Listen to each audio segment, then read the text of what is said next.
శ్రీరామ్ జై శ్రీరామ్.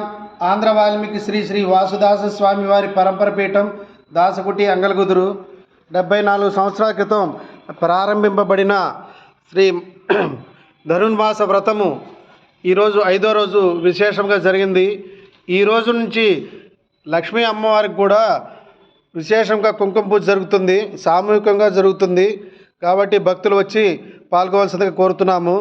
ఈ రోజు నుంచి జనవరి 25వ తారీఖు వరకు జరుగుతుంది లక్ష్మమ్మవారి కుంకుమ పూజ. తర్వాత 28వ తారీఖు సుందరకాండ హోమం ఉంది. 27వ తారీఖు సామూహికంగా శ్రీ సీతారామస్వామి వారికి కళ్యాణం ఉంది. 29 సోమవారం నాడు రమాసహిత సత్యనారాయణ స్వామి వ్రతం ఉన్నది. 30వ తారీఖు ముక్కోటి సందర్భంగా దక్షిణావృత శంఖంతో తీర్థం ఇవ్వబడుతుంది. కాబట్టి భక్తులు వచ్చి పాల్గొనాల్సింది కోరుతున్నాము. ఈ ధనుర్మాసంలో ప్రతిరోజు అమ్మవారికి మీ గోత్రాలు విన్నవించబడును. కాబట్టి మీ గోత్రాలు తెలియజేయవలసింది కోరుచున్నాము. 9966153156 9966153156 సీతారామదాస స్వామి షష్ఠపీఠాధిపతి. జై శ్రీరామ్.